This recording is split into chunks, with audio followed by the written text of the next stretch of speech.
Greetings, all. I am StrawhatOtakuDrew, and today we're here to check out first, episode 1098.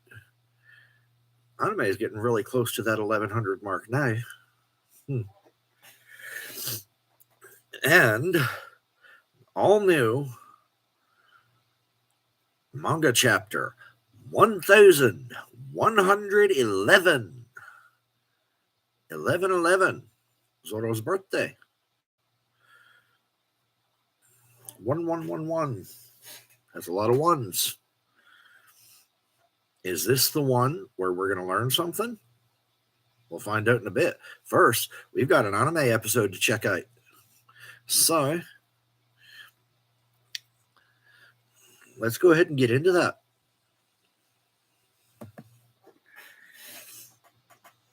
As soon as it loads. Come on now.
The eccentric dream of a genius.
They really don't know anything about it.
Yeah.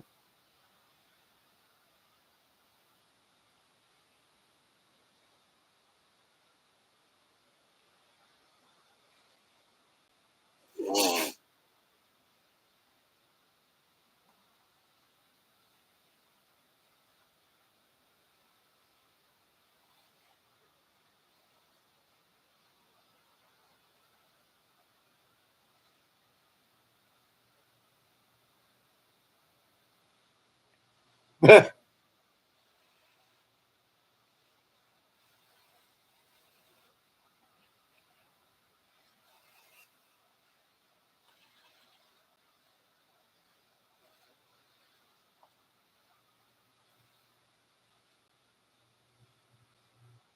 agree with Vegapunk on that one.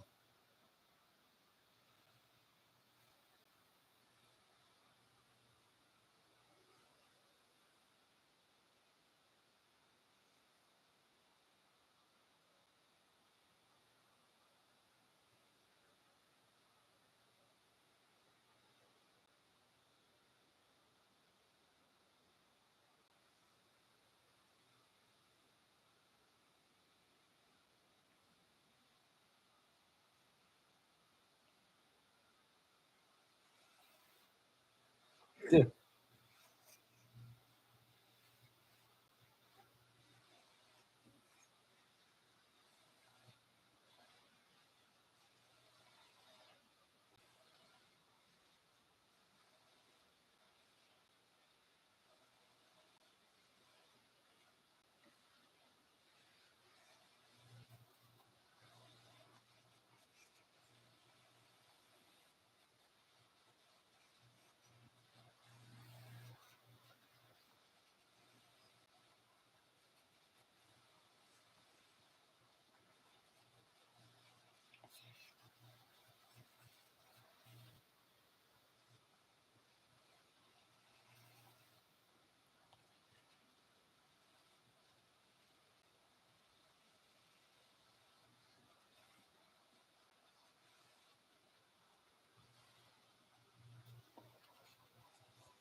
Well,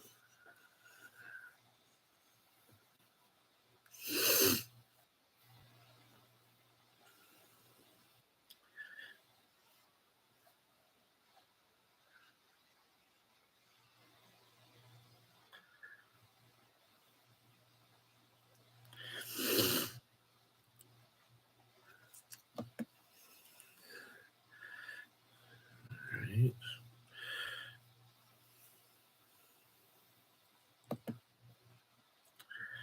Will you skip ahead there? There we go.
Hmm. Next episode preview.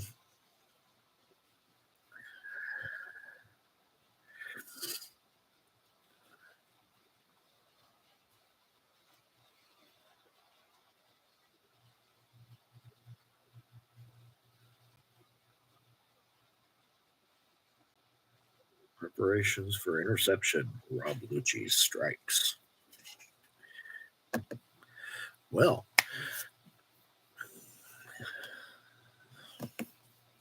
it was a good episode. I liked seeing more detail of the Iron Giant attacking Marie Joie. And it was good to see the recap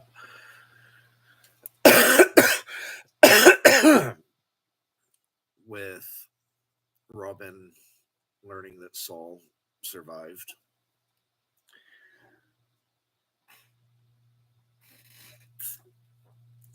Because that's heartfelt.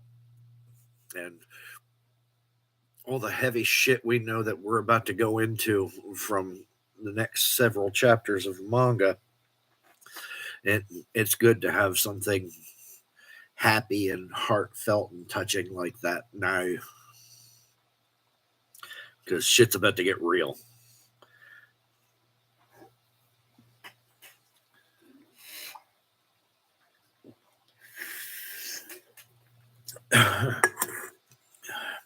Vegapunk talking about his plans and the stuff he wants to make.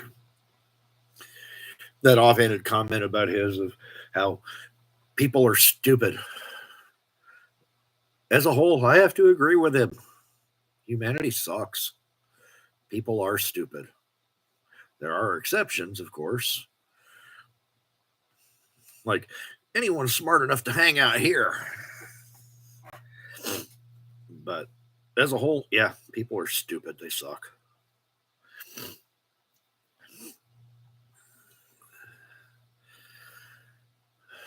But yeah, it was a good episode. I liked that.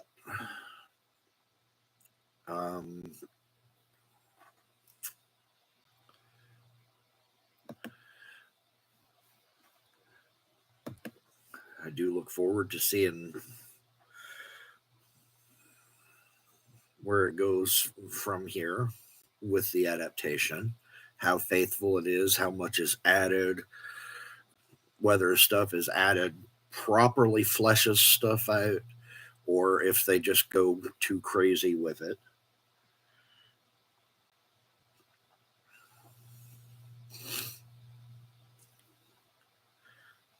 At least it's been several episodes without another recap. I'm thrilled about that much.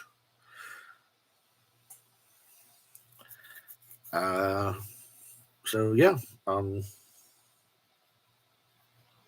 am pleased thus far.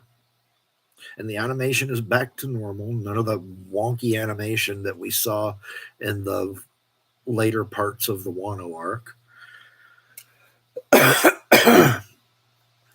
So I'm happy. I am happy with that. I am happy with how the Egghead arc is going for the anime.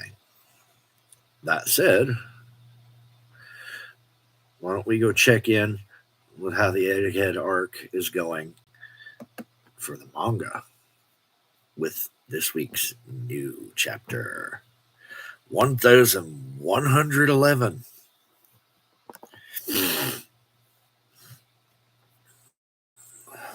Let's load this baby up. Come on now. There it is.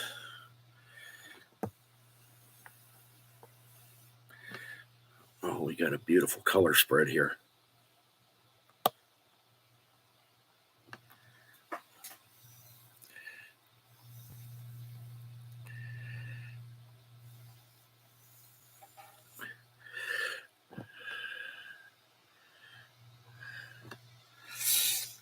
Based on a reader request, the Straw Hats strolling through the deep sea using jellyfish umbrellas.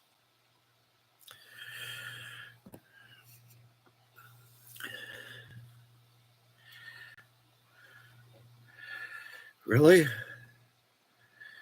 So we're not doing the cover story. I expected that it wouldn't be cover story this week.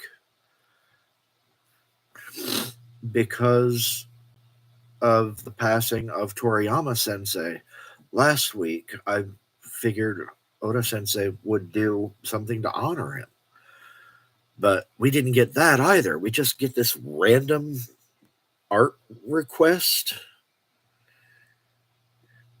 I mean, it is a beautiful color spread. But why, though?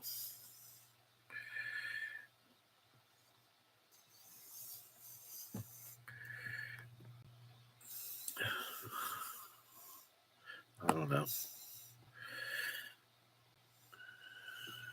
All right. So, chapter 1111, Sun Shield.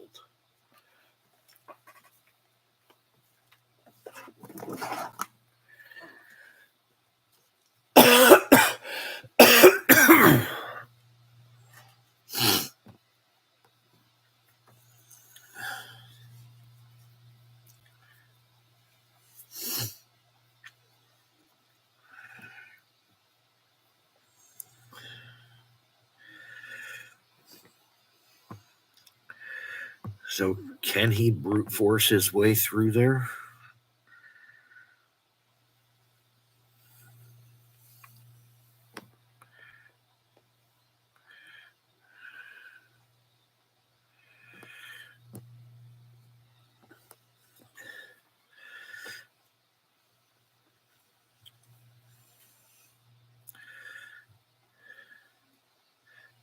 Not yet? What the hell do you mean, not yet?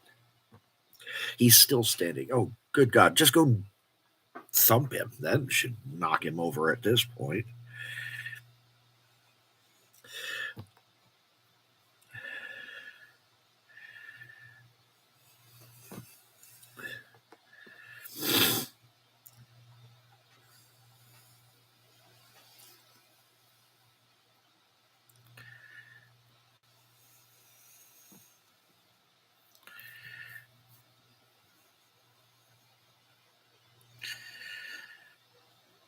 Why you apologize to Rob Lucci? He's not worth it. He's such an ass that he doesn't deserve an apology. Oh, shit. He did brute force his way through.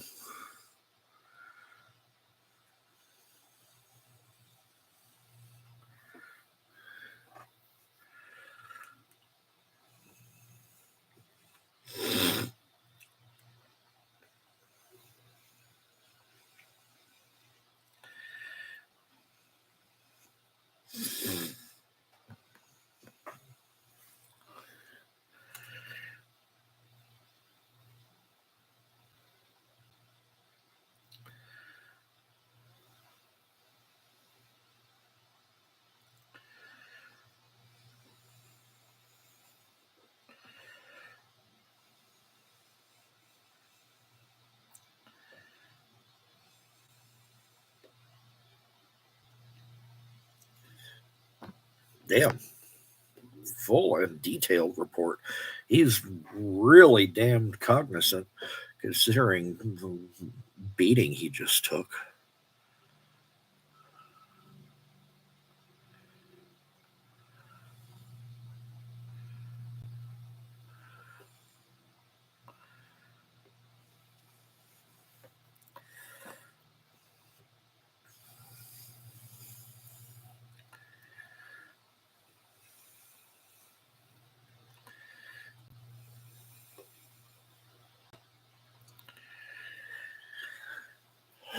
Wow. So that point of view is not exclusive to Saturn.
All right, we've got us a map. It's really coming down to it. We've got a countdown and a map showing everyone's current location. So now we know that we're building up to a conclusion for the arc.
Damn.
Sorry, silly boy.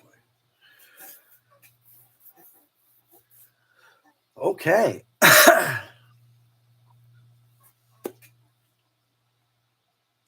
Well,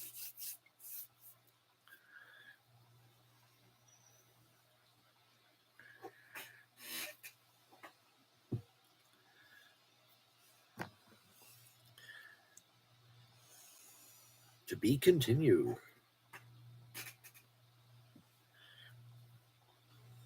So, chapter 1111.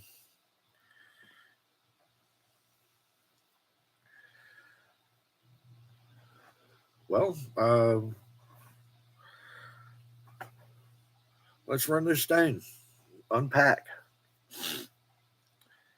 First off, we have this color spread. Looks really nice. I love the artwork. I'm just disappointed that we get this random thing instead of a tribute to Toriyama Sensei, or at least continuation of our cover story, which has only been going for 2 chapters now.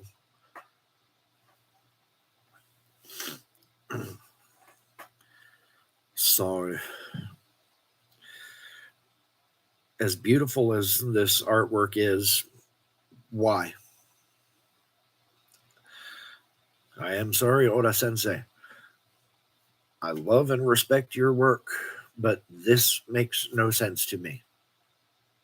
I do not understand. As for the chapter itself, I'm already blanking on which one was which, so I cannot remember which of the Gorosei this is, but getting up there and brute forcing his way through the shield around the Labo face, just damn.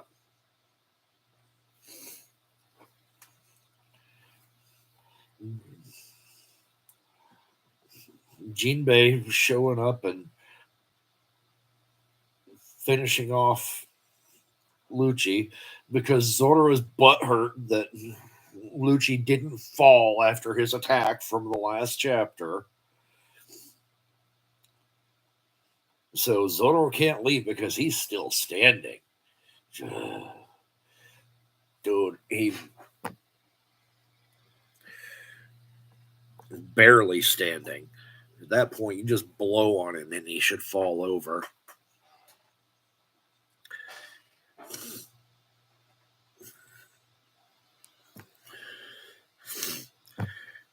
If anything, Jinbei's attack probably woke him up again.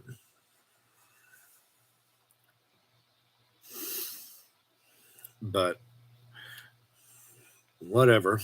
Jinbei throws a final attack at him as he grabs Zoro and they nope out of there.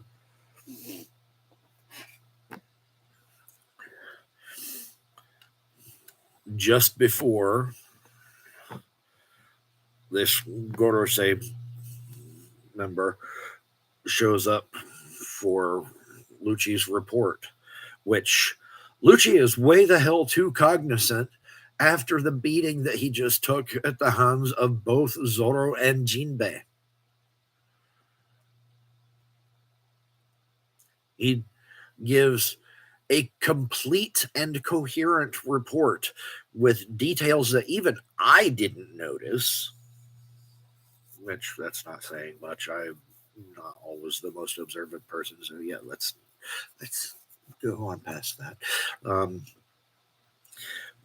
Exact numbers of the cipher pole agents that are locked away, exact positions, and this and that, and just holy shit.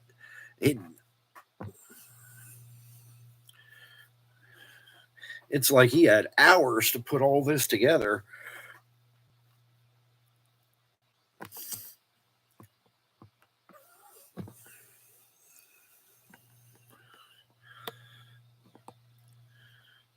Then dude just Lucci asks, please spare my partner, Kaku. So he does at least have a tiny piece of a soul in there somewhere. He cares about his friend, his partner. Don't kill him, please. Spare my partner. Spare my friend. He got his shit fucked up. He's in there in critical condition still. Please spare him. And Gorosei just, that might not be possible. You don't try to step on an insect, it just kind of happens. So, yeah, Saturn is not the only one of the Gorosei that views us lowly human beings as insects.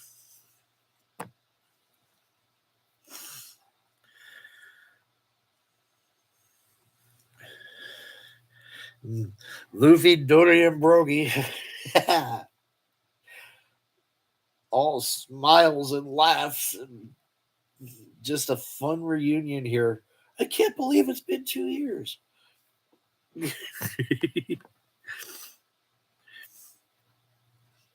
Good to see you again. Yeah, I almost didn't recognize you. How do you know the form of that god spoken of in Elbaf?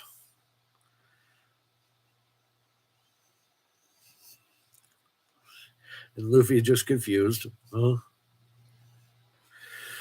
Your outfit, it pleases us greatly. I don't know what you mean, but we can talk later.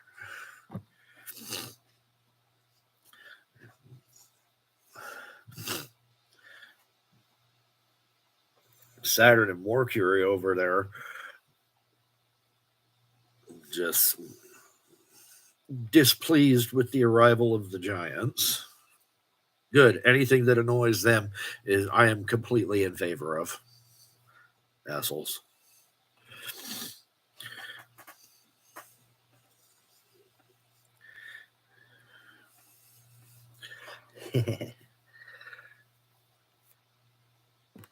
So apparently the giants, apparently Dory and Brogy ran into Sanji on the way here, which that sounds about right.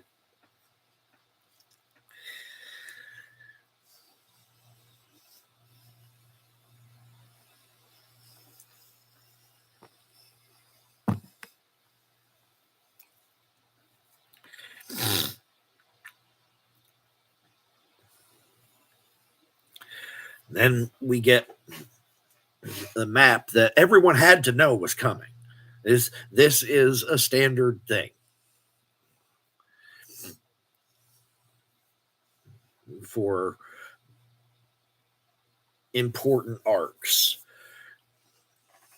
I mean, Impel Down, we got the map showing all the different levels and all that.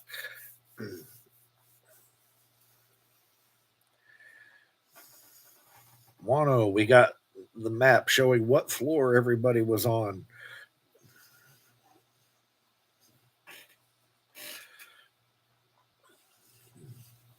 I know those aren't the only 2 instances. There have been other maps. I'm just blanking at the moment.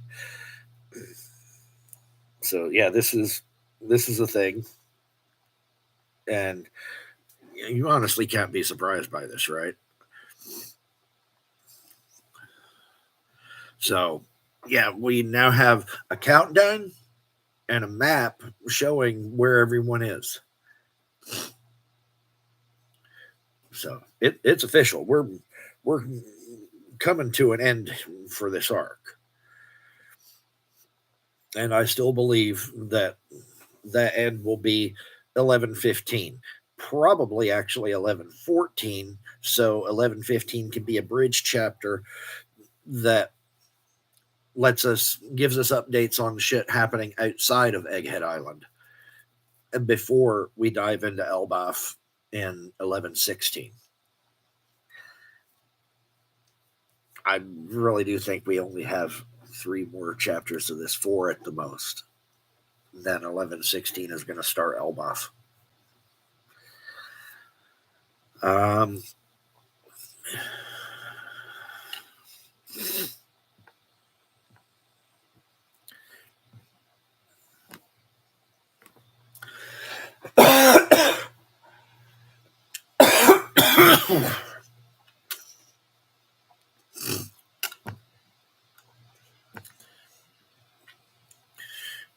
So the giants signal that they found Luffy and for everyone to prepare for departure. And Mercury lets out this presumably god-awful sound.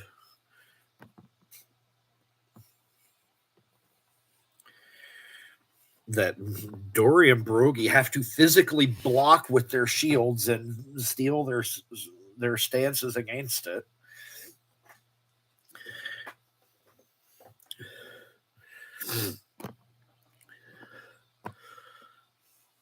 Luffy seems to be blown to pieces by it. Fortunately, he's still in gear 5th, so with his power of animation, he's able to pull himself back together. Brogy's reaction to Luffy flying apart, just what?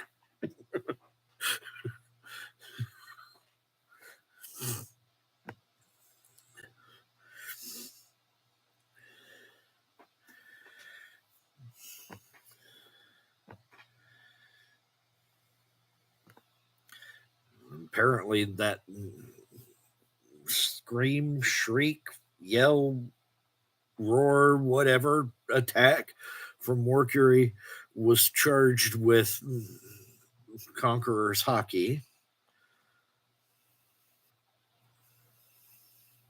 Color of the Supreme King, Kosk.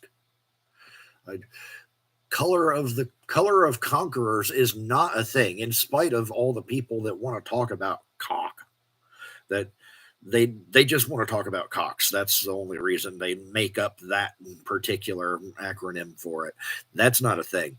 It's Color of the Supreme King, if you want to go the color of route, because Color of Conqueror, the two names have never been mixed. It's either Conqueror's Haki or Color of the Supreme King. Color of Conqueror has never been a thing. Anyone that wants to use that just wants to find a way to say the word cock on stream or on their videos. So they can go talk about cocks all they want. I just want to talk about One Piece.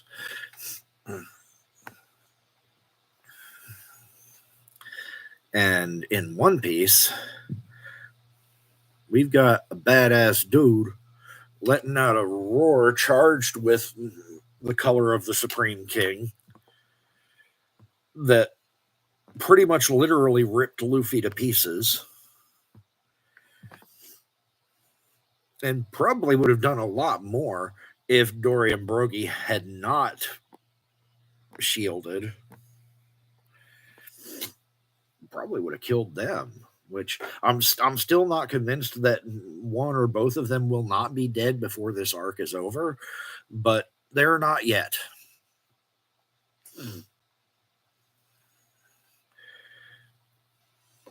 And now I want to know the history between the giants and the world government. We've known for a long ass time that the world government, the Marines, basically were afraid of the giants. But I figured that was just because of their, in the case of the Elbaf giants in particular, they're partly because of their massive stature, but also because they are so warlike. They're ready to throw down if you look at them wrong. So I figured that it was just the world government walking on eggshells whenever giants were involved, just to avoid a conflict with these people that could very easily cause them significant difficulties. But no, it's not just world government afraid of them. There's history. Mercury just told us that. We have much to settle with your kind. Okay. Do you even know who that is? Of course we do. He's a friend. Yeah.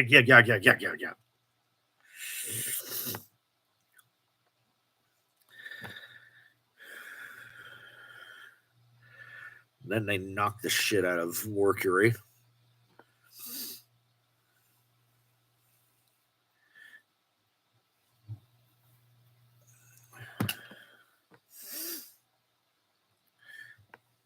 And then something interesting. Saturn talking about he must be crushed before you call him something else. Now, what could they be talking about? Obviously, a lot of first thing everyone is going to think of is Nika, because Luffy does not associate himself and or his devil fruit with Nika at this point. He still believes he simply ate the Gomu Gomu no Mi. But the thing is, that can't be right. Because when Saturn himself first appeared out of the summoning circle and he looked at Luffy, he did not say Mugiwara no Luffy or just Mugiwara or Monkey D. Luffy or any of that. Son of Dragon, anything like that. Grandchild of Garp, and nothing. He said Nika. So Saturn himself called Luffy Nika. And then a few chapters ago, after the Kuma flashback, Bonnie saw Luffy in Gear 5th for the first time, and she, I'm pretty sure, used the name Nika. And okay, yeah, it confused Luffy, and he still doesn't know what all that means. But he's heard that name now at least once, I believe at least twice. So it can't be about about stopping the giants before they call him Nika.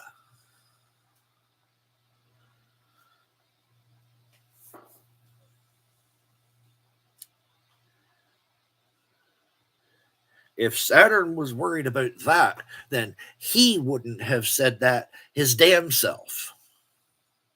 He wouldn't have called Luffy Nika if that's what he was worried about here. So, what exactly is it that Saturn is worried that the giants will call Luffy?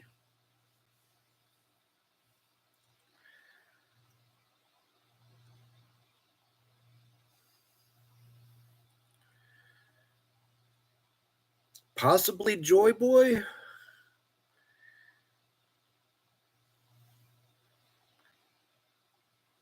But I don't know.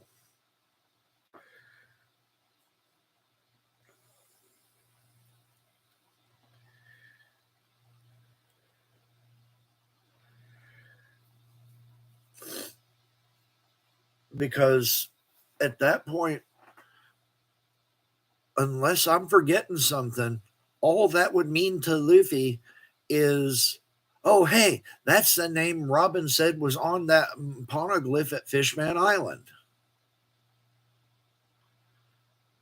Actually, now that I think about it, I think Kaido said something about Joy Boy during their fight back at Wano, but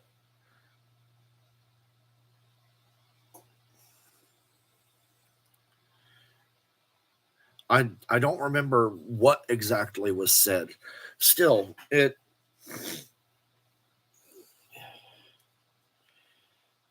Luffy doesn't know enough about Joy Boy at this point for that to be any particular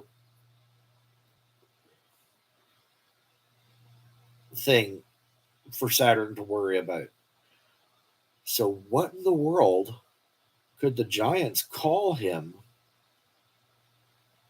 that would be so alarming to Saturn that they must absolutely, no matter what, be stopped before they can call him this?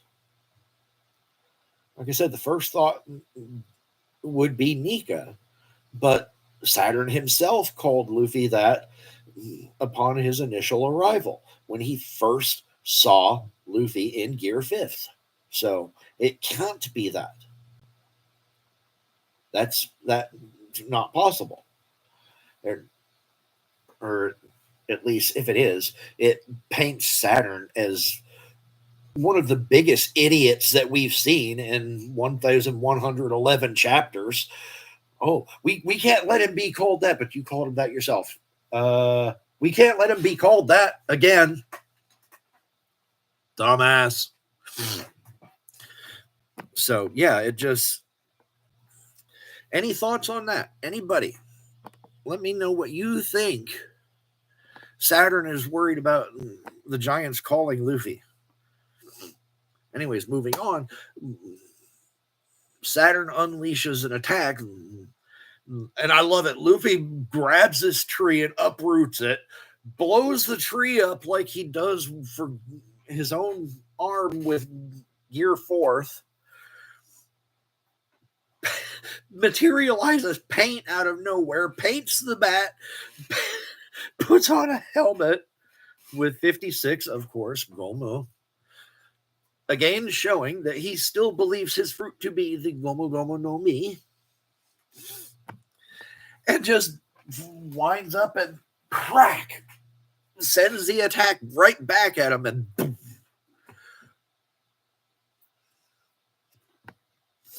Then loses his shit when it blows up instead of inflicts them with poison.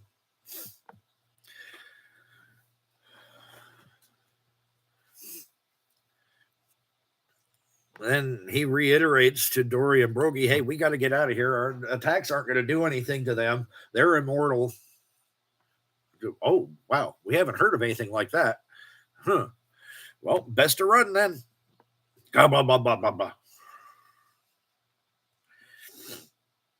Then a quick check-in with the others.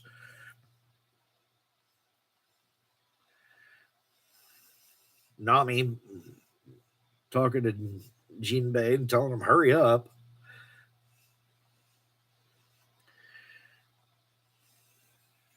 Can't really tell what's going on in that panel. I think it's faster just to run. That it looks like that's what you're doing. So I don't get it. I don't know. Anyways, then we cut to Bonnie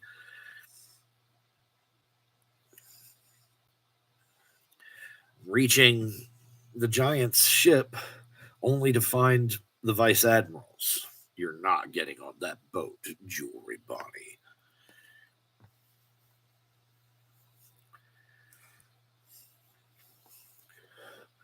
Then Bird Gorosei shows up, scaring the living shit out of York.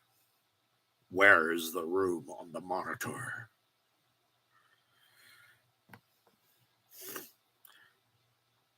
And I still say that Vegapunk, being the genius that he is, has to have redundancies set up, redundancies and firewalls and all sorts of protections to make sure it is not that easy to cut off his damn broadcast.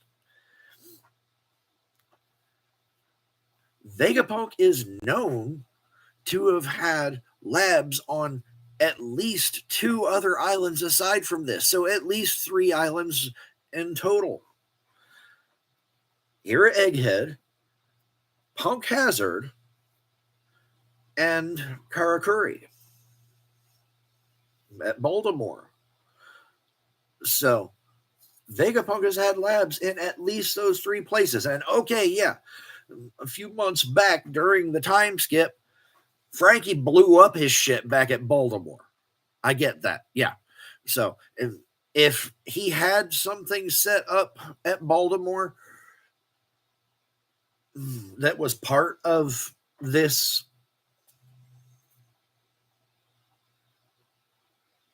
fallback plan for an emergency broadcast, that one might already have been destroyed thanks to Frankie's stupid ass shit.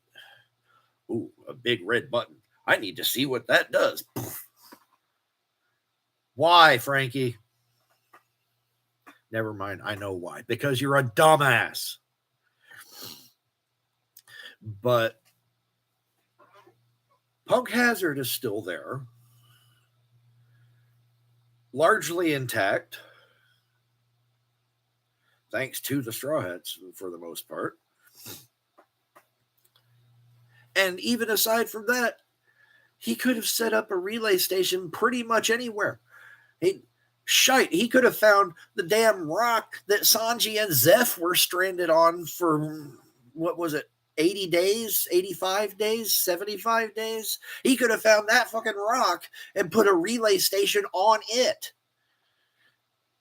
He could have put relay stations anywhere. There are so many ways to make sure this broadcast is not cut off. And Vegapunk is a genius. He thinks of unconventional shit that I'm not even going to come up with. So there are so many ways, countless ways, that this broadcast could be made truly impossible to be stopped. So while we do have the appearance of a time limit that we think we need to keep the Gorosei and the Marines from destroying the Labo phase so this broadcast can continue. And I think it is just that. I think this is a countdown in appearance only. And honestly, I think the way it's going to turn out is that the recording will indeed get to the point where it starts recounting Vegapunk's message and all that, and some of the information is shared, but it's going to come down to it where, very similar to the O'Hara incident with Clover recounting his theory about the ancient kingdom and all that, and the name of that kingdom, and him right before he can say the name. It's going to come down to something just like that. I don't think it'll be the name of the ancient kingdom. I still think that is something that Robin needs to recount, that Robin needs to reveal to the world, not Vegapunk. Yes, Vegapunk was inspired by the tenacity of the people of O'Hara to preserve the knowledge, even though it meant their own lives. So he wants to carry on the will of O'Hara. Yeah, sure, great, wonderful. Tell people about the existence of the ancient kingdom. But Robin herself is the last survivor that we know of O'Hara. And she is carrying on that will and that dream herself. So let her give that reveal. You can give the other information. Besides, as I said a couple weeks ago, we're talking about the average citizen of the world here. We're not talking about historians and archaeologists and the academic community and all that who would find out this information about the ancient kingdom and their name and what the world government founders did to them and all this, and just be completely aghast and have all of the pieces fall into place. No, we're talking about the general populace of the world. Think about who this is. This is the random people. They don't know about Eem. They may or may not know much about the Gorosei. They don't know that there is anyone in the government today that was alive 800 years ago and was directly involved in this shit. They don't know any of that. And as I said when I talked about this before, people want to believe that those in authority over them are good people. They want to believe that. They will find ways to convince themselves of that. So, if a message comes out talking about 800 years ago, 20 kings got together and overthrew the kind and just and benevolent rightful government to using these underhanded methods and doing bad shit to form a corrupt new government. The average person is going to have a reaction of, oh, wow, that's kind of messed up. But that was 800 years ago. It was different people. That's not the people that do it today. The people today are good. I have a decent life. So if that's all it is, that's not going to mean really anything to the average person of the One Piece world. Think back to the Ohara incident in the flashback during NES Lobby. That was not being broadcast to the world. Clover's death was not broadcast to the world. Clover was not addressing the world. Clover was addressing the Marines and the Cipher Pol agents that were right there. And the Gorosei, who were on the other end of the call from Dipshit's dad, Spandam's dad.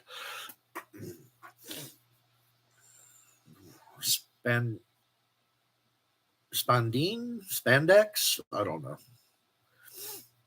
I know that when the live action gets up to NES Lobby, which I imagine will be season 4,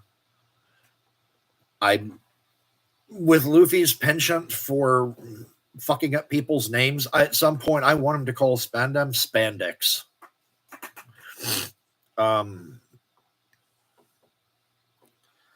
But that's a complete digression. So yeah, Clover was not addressing the world. Clover wasn't addressing any civilians at all, unless you want to count the other people of Ohara. But they were other scholars. They probably already knew this shit that he was saying. Clover knew he was going to die. I really believe that his whole thing was not making a plea for his life. He knew he was going to die no matter what. I think his intent in his little speech there, revealing the shenaniganry of how the world government started, was to get through to at least some of those Marines that were present. Like I said, this wasn't being broadcast to the world. But if some of those Marines, well, all of those Marines were learning the truth, but if at least some of them took that to heart and decided to chase it, follow it, and decide that they could not support a regime that did these things.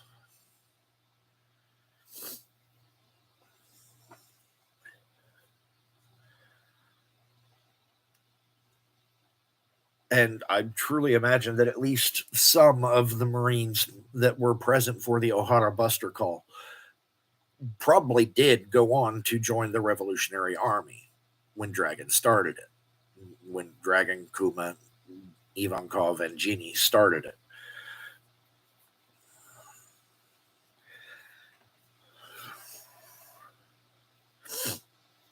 So I have to believe that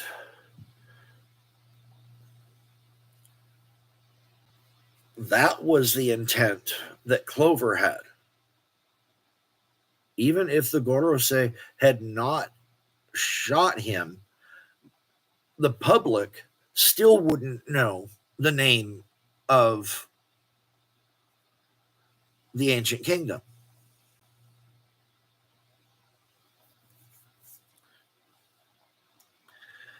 So they shot him because they didn't want their own people to know.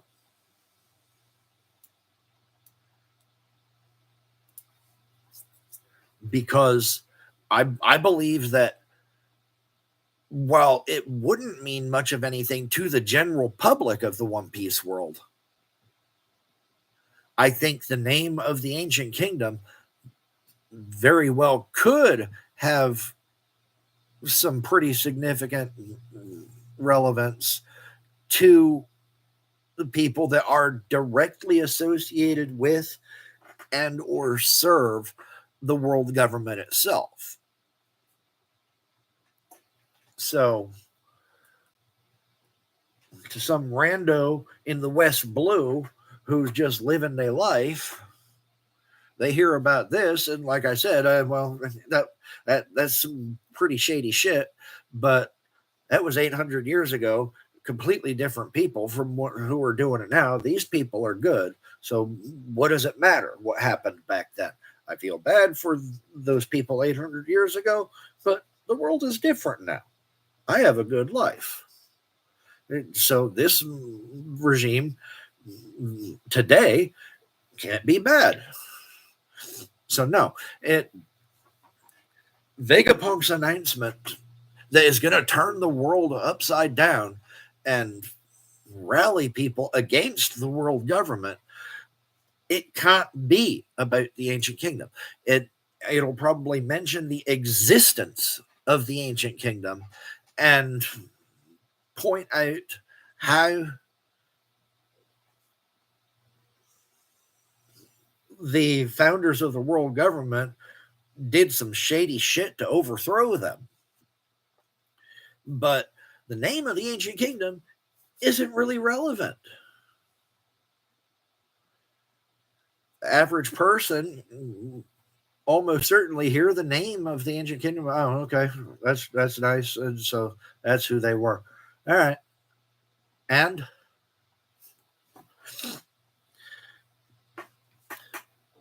no, in order to win the hearts of the people and rally them to the cause against the world government, it's going to have to be something that the people can feel deeply, something that paints not the founders of the world government in a bad light, but something that shows that the current rulers of the world government are bad, corrupt, evil people. That's what the world has to see. What can Vegapunk show? Yes, actually show, since he specifically said they needed the video Dendenmushi for this.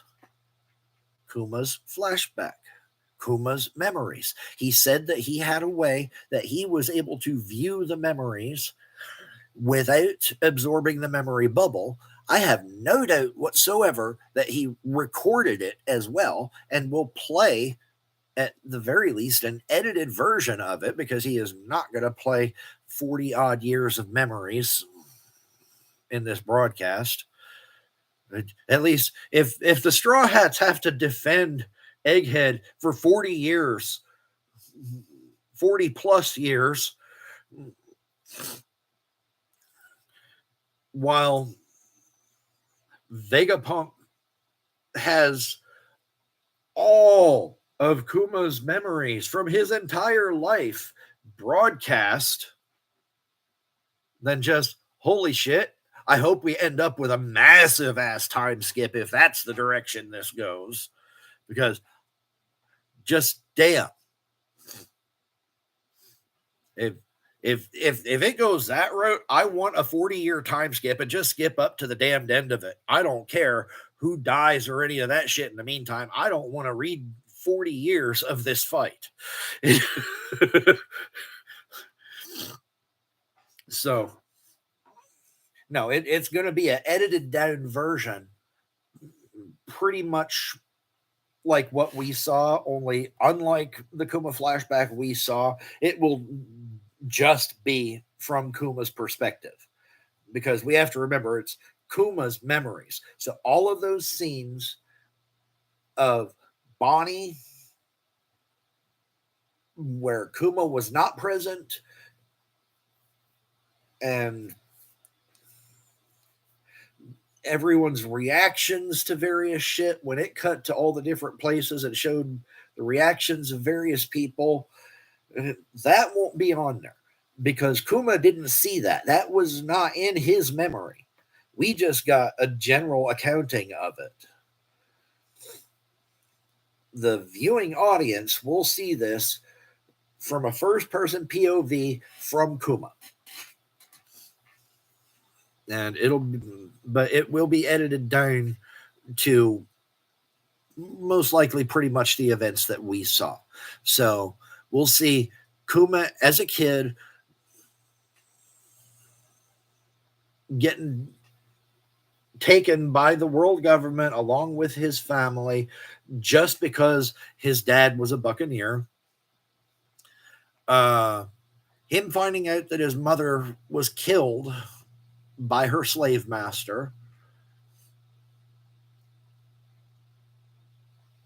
Everything he saw at God Valley.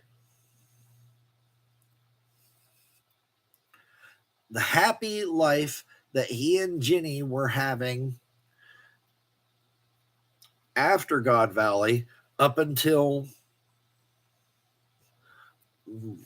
rulers and world government just started shit. Can't leave shit alone and let people be happy. They got to do shit. So, and it's important that the people be able to see the happy time. He finally, after all of that he went through as a child, he finally found happiness for a while, for quite a while. And then ruler with a big head just had to go and mess all that up.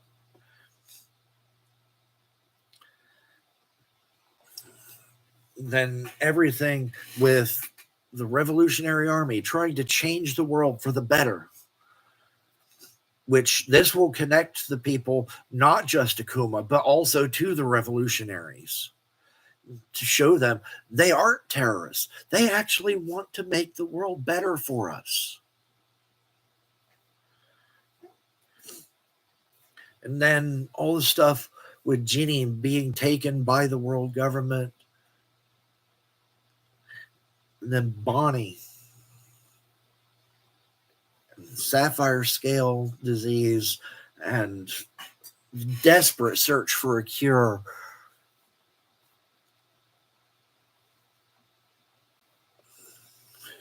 And everything he sacrificed in order to ensure his daughter would live.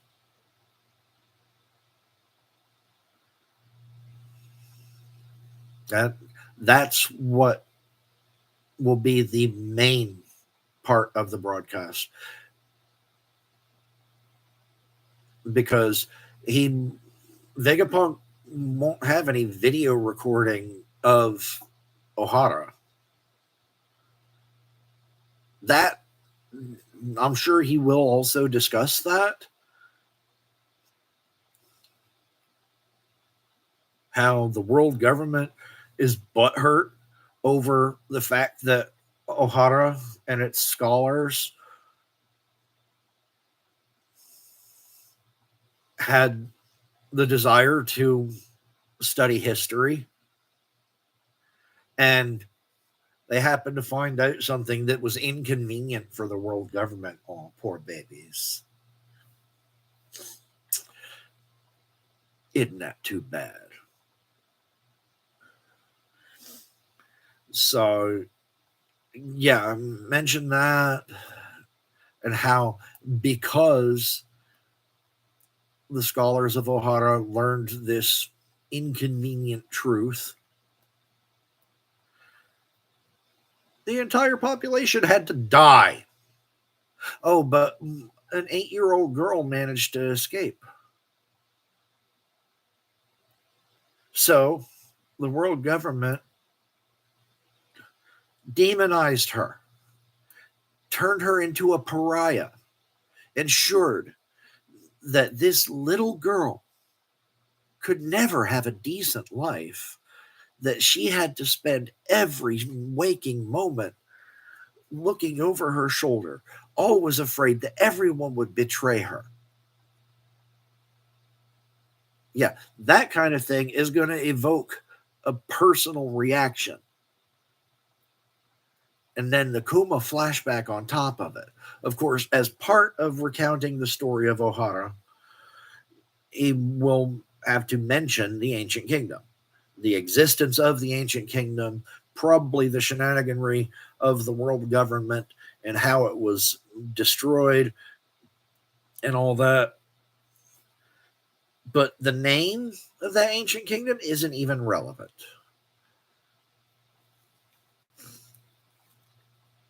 What the people need to hear is something that is going to make it personal to them.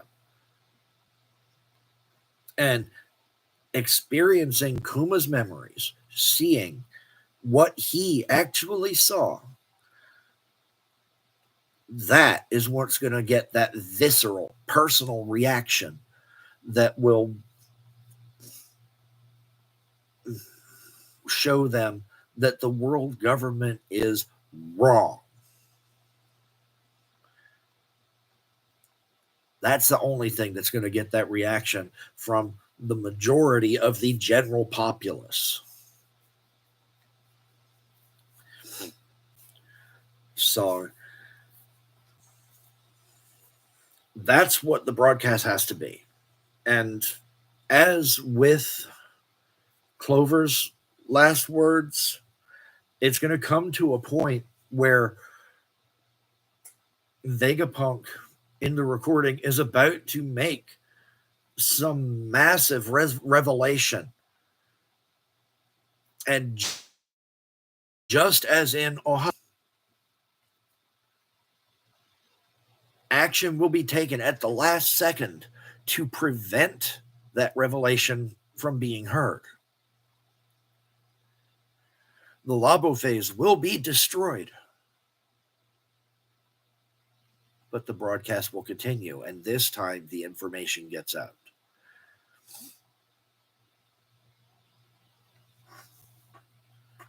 I'm not sure what information that will be,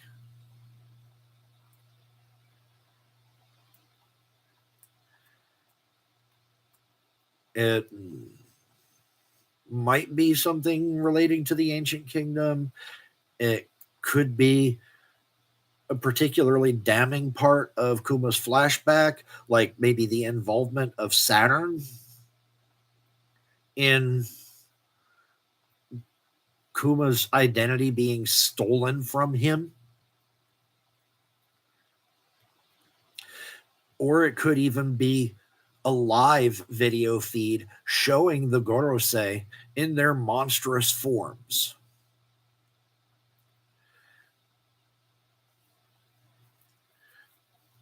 I mean, that actually would fit perfectly. There you've Vegapunk have the after Kuma's memory come on.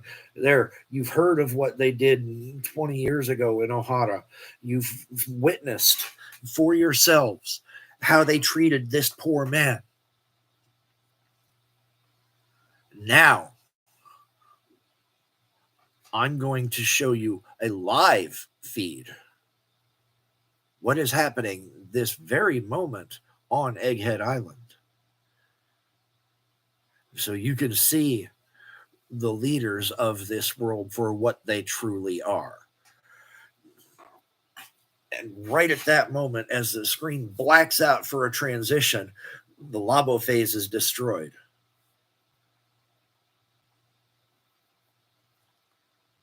And the Gorosei think they've won. Everyone thinks the Gorosei have won. They've stopped this transmission before it could show these monstrous things that are the rulers of the world. But then the image comes back up and shows them for what they are.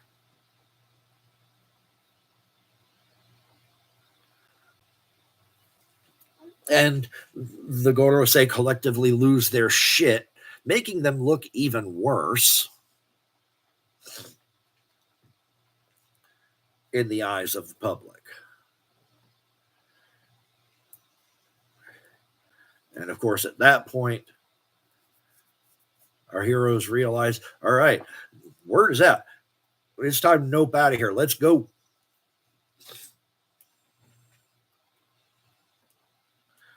So that's what I think.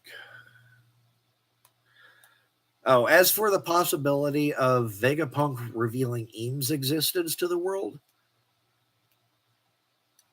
I don't currently see any reason to believe Vegapunk is even aware of Eames' existence. Sabo did not go to Egghead Island and inform the Vegapunks and the Straw Hats of what he saw at Marijois. He went to the Kamabaka Queendom and told the revolutionaries. And he is still there. He ain't showing up at Egghead.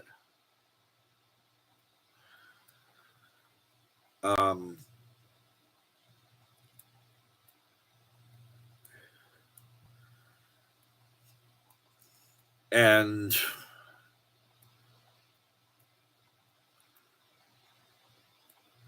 considering the Gorosei were ready to end the ruler of not just a member nation of the world government, but a founding nation of the world government. That ruler being Nefertari Cobra, just because he found out Eam existed, there's no fucking way that they're letting Vegapunk continue to exist if he knows about Eam. And okay, yeah, I do have to acknowledge the possibility that Vegapunk found out on the down low without anyone realizing it, just like Wapol. And I still say all 5 of the Gorosei and Eam have to have some pretty shit observation hockey in order for Wapol to be right there on the other side of a door listening to all this shit and learn all of this, and they are completely oblivious. Yeah, okay. So, yeah. That's where that has to be going. It has to. That's all that makes sense.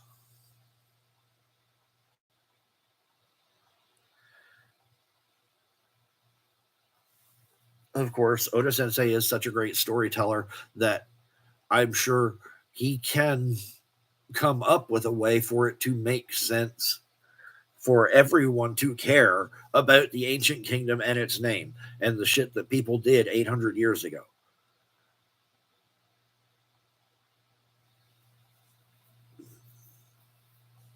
So, but I do not believe that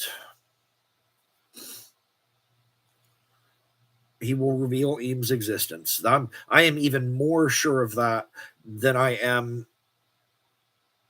of him not revealing the ancient kingdom's name.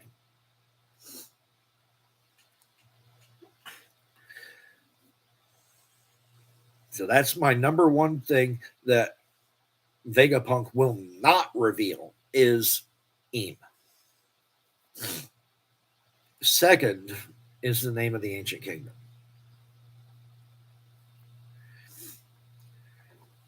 As for the question of him cutting to a live broadcast in order to show off what the Gorosei truly are,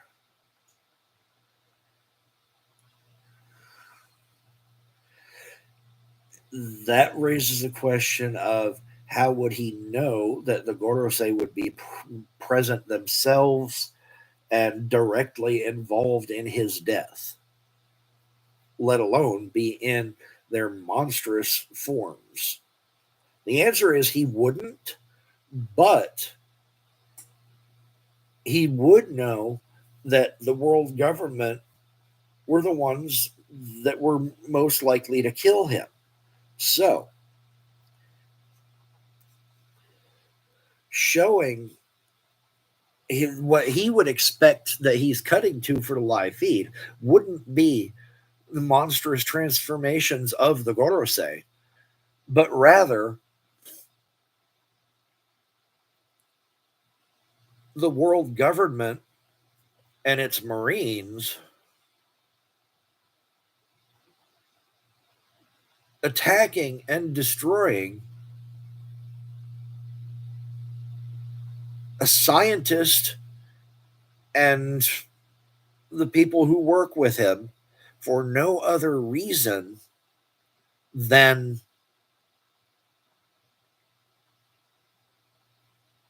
he learned something. So that already would be pretty damning.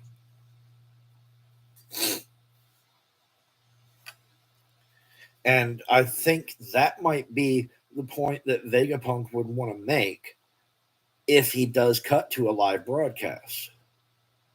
Of course, he would end up showing a lot more than he bargained for because the Gorosei are there in these monstrous yokai devil forms. So that is still a possibility. Just because he had no way to intuit that the Gorosei themselves would be there and be in these nightmare inducing monster forms doesn't mean there's no reason to show a live broadcast of Egghead Island.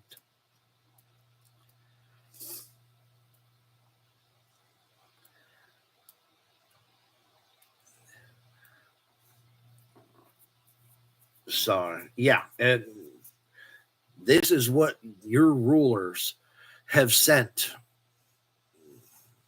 to deal with us just because we learned an inconvenient truth to them. Cut to live broadcast. And instead of what Vegapunk had expected would be there, which is a bunch of Marines and Vice Admirals destroying the island in a buster call, probably expecting bodies of various lab workers laying around. Instead of that, he actually gets the 5 Gorosei themselves, the, as far as anyone knows, ultimate rulers of the world, in monster forms, actively, physically destroying the island. So, yeah, that could be a thing. But it's not going to be revealing Eames' existence, and it probably won't be revealing the name of the ancient kingdom. So temper your expectations on that, please. The world government is butthurt enough about all of this already. We don't need a bunch of butthurt fans when Oda-sensei does not reveal all of the stuff that everyone seems to think he will. So anyways, moving on, we've got Marines checking on Kizaru, where he landed a few chapters ago after Ruffy pancaked him and pizzaed him into one of the nearby ships. He just talking about just let me rest. And then finally, we end on the Iron Giant walking through the conflagration.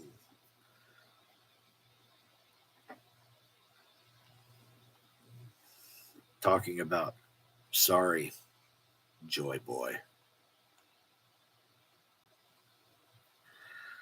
So, confirmation that the Iron Giant, in some way, is indeed associated with Joy Boy.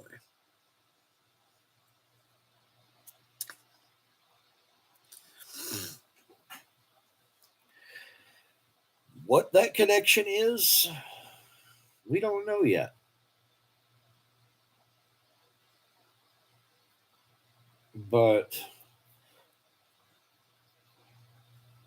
with that one line, we could be pretty damn sure that the Iron Giant is not our enemy.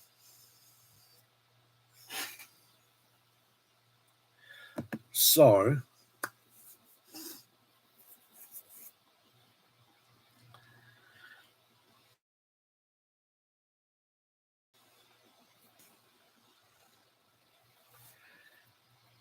yeah, there's a lot going on this chapter, and I am here for it. This was a really good one.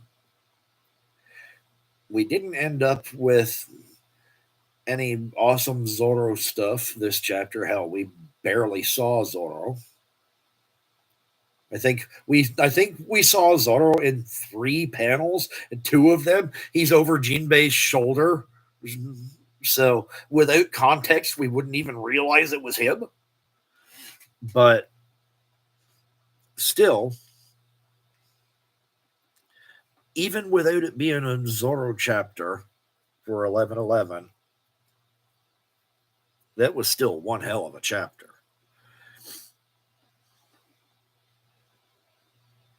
The fact that he did not celebrate chapter number 1111 with Zoro's stuff when 1111 is Zoro's birthday just makes me think Oda-sensei is even more likely to ensure the beginning of the Elbaf arc on 1116.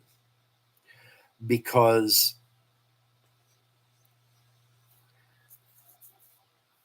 Okay, yeah, 11/11 is Zoro's birthday, but Zoro's birthday doesn't really have any story relevance. Whereas the introduction of Elbaf, the first mention of Elbaf, the first time we set foot on Elbaf, those have major relevance to the story. What day of the year Zoro was born? That doesn't really affect the story at all. All we need to know is that Zoro was born. When? Who cares? He exists. That's what matters as far as the story is concerned. If something comes up that makes it relevant to the story that he was born November 11th, then okay, yeah, sure. And okay, Oda-sensei has indeed done stuff like that before, where chapter number has a correlation to a character that is prominently featured in the chapter. I can't think of all the examples, but I want to say it's Randy Troy has a whole series he calls Math Piece, where he talks about exactly that kind of thing, associations with the numbers of chapters and the number of characters' birthdays and all sorts of shit. I I don't get why he calls it Math Piece. It's more number piece, because very little of it actually has anything to do with mathematics. It's just numbers, numerology more than anything else. But I don't know. He wants to call it Math Piece. He can call it Math Piece. I'm not tripping.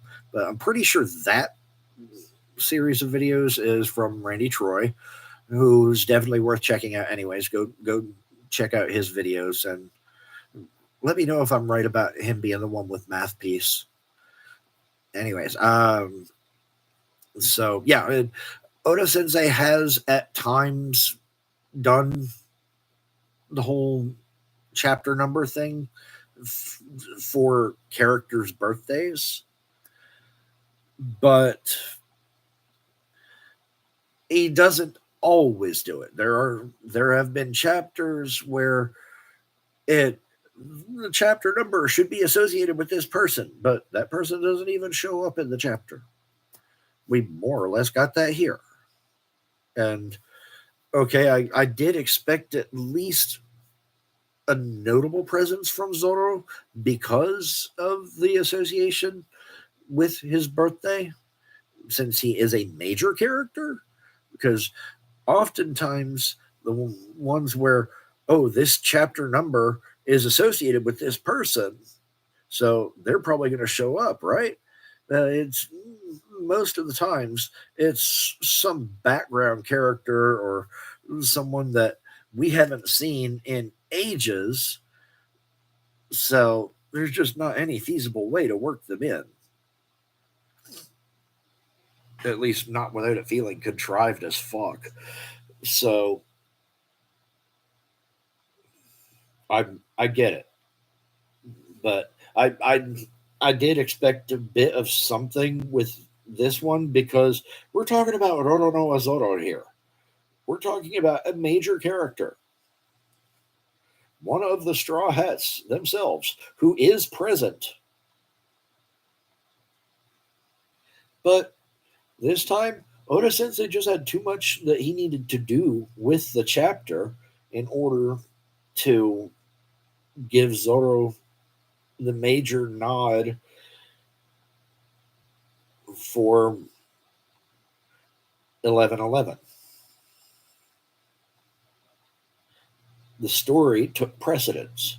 And as a writer myself, I have to give Oda props on that one,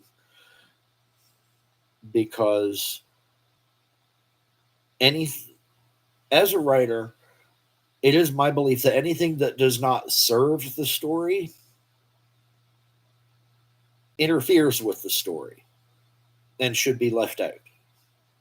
And as nice as a nod to Zoro would be, as something special of Zoro for a chapter that correlates with his birthday, having something like that shoehorned in the middle of everything that's going on would just interfere with the pacing way too much.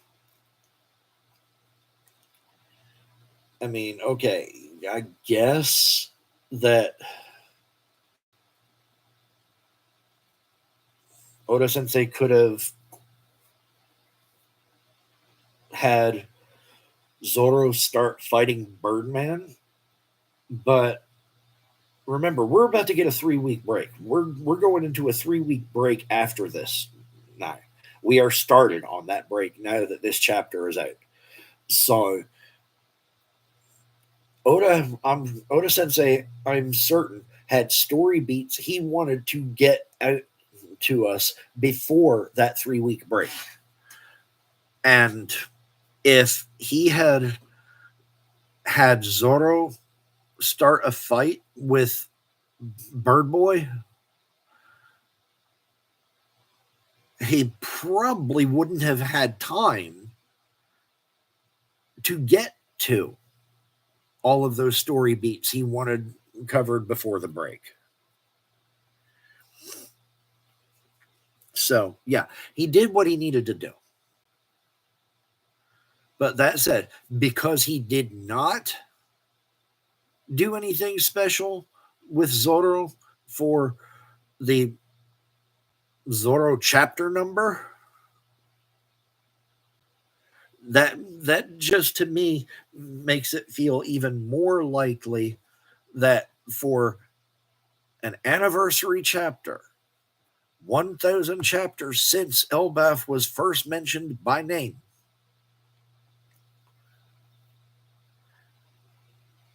for something with that kind of story relevance,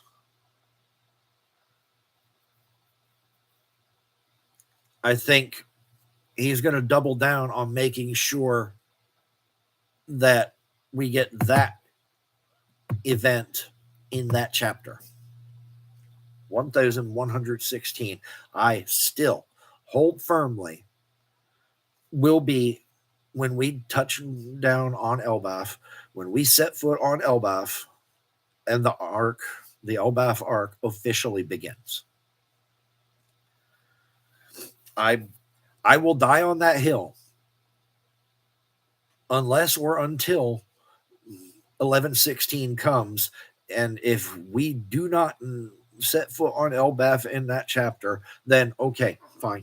I'm wrong. It's possible, but I don't think that's likely. I still believe that's what's going to happen. So, yeah, this was quite a chapter. The only thing I did not like in this chapter was the color spread. And even that, it's not that I don't like the color spread. It's just, why? Why? Why back to random request now instead of at least carrying on with the new cover story? If not doing something special to honor an amazing mangaka that inspired Oda Sensei so much.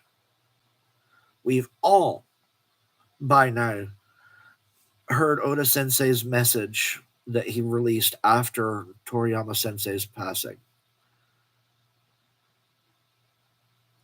Toriyama Sensei was such a huge inspiration for Oda Sensei.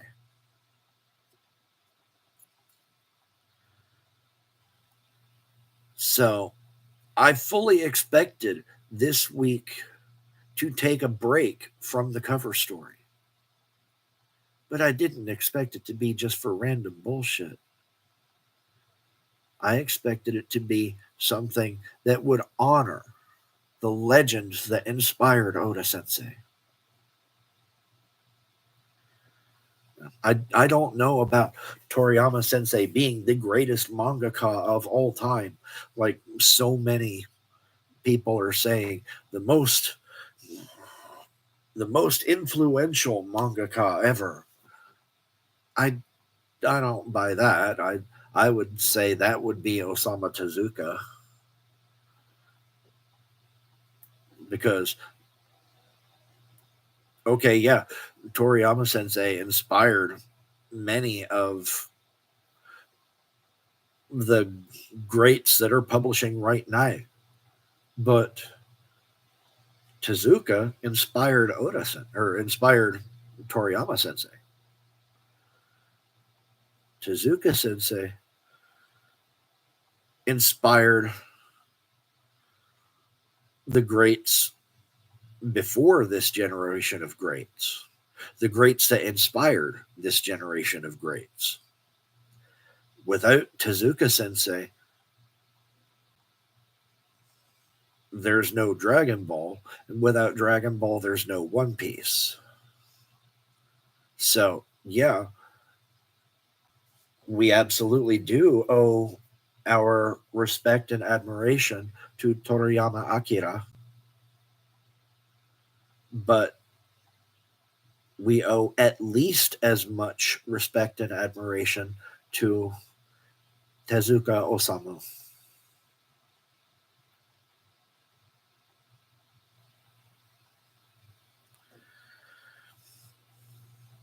So, don't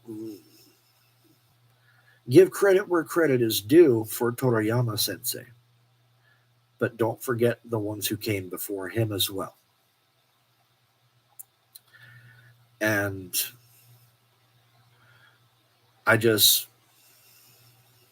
to come back to my point, I just am truly disappointed that this cover art, as beautiful as it is not something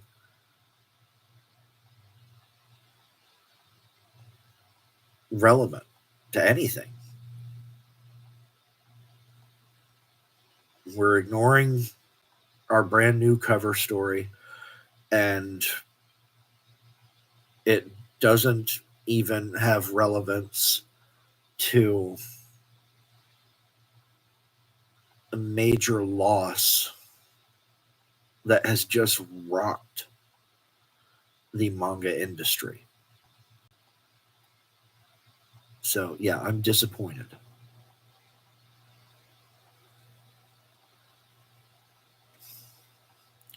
I've seen a lot of conjecture that Oda-sensei is taking this break in order to reflect on the man that he looked up to, his inspiration, his mentor at times, and his friend, Toriyama Akira. I don't know that for sure, but I do like that thought. And if that is the case, then maybe when we get 11-12 at the end of this break, maybe that will finally have the tribute art piece. Because remember, Oda-sensei did the tribute artwork for the end of Naruto.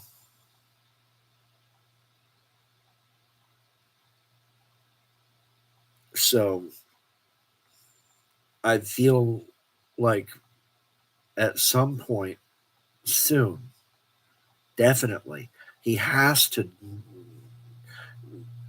pay some type of tribute or homage to one of his greatest inspirations upon their passing. Last week's chapter I had initially thought would be the one to do it, but then I realized, oh, well, that chapter would have been fully completed before Toriyama Sensei passed. So it would probably be the next chapter, i.e., this week's chapter. But this week's chapter didn't have it either. We just end up with random color spread. So I can only hope that during this time of reflection and repose, Oda-sensei will come up with something special and amazing to honor a special and amazing man with the release of chapter 11-12. That is my hope. Anyways, I can't think of anything else. There's nobody in chat this week, so I guess that's all we've got this time.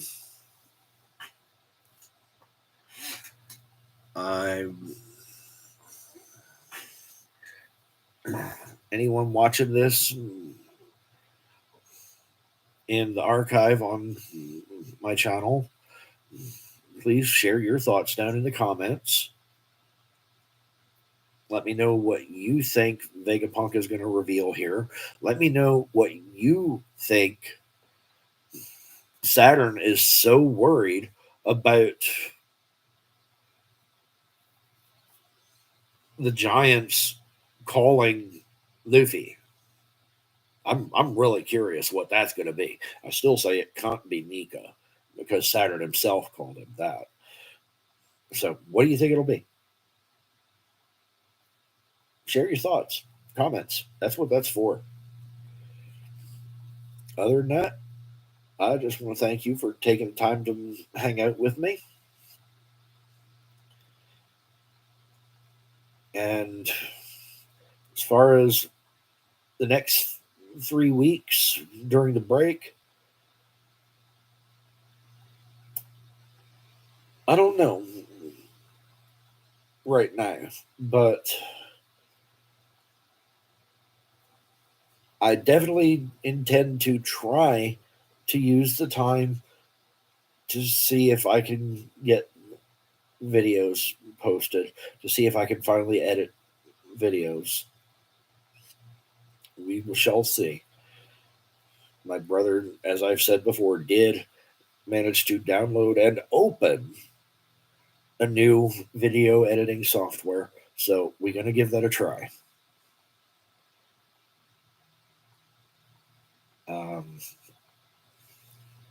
So cross your fingers for me. Hopefully we'll have some videos up. If not, then maybe I'll do some discussion streams in the interim, because I enjoy hanging out with y'all like this. So I don't want to miss 3 weeks just because there aren't new chapters coming out. It's too long of a break.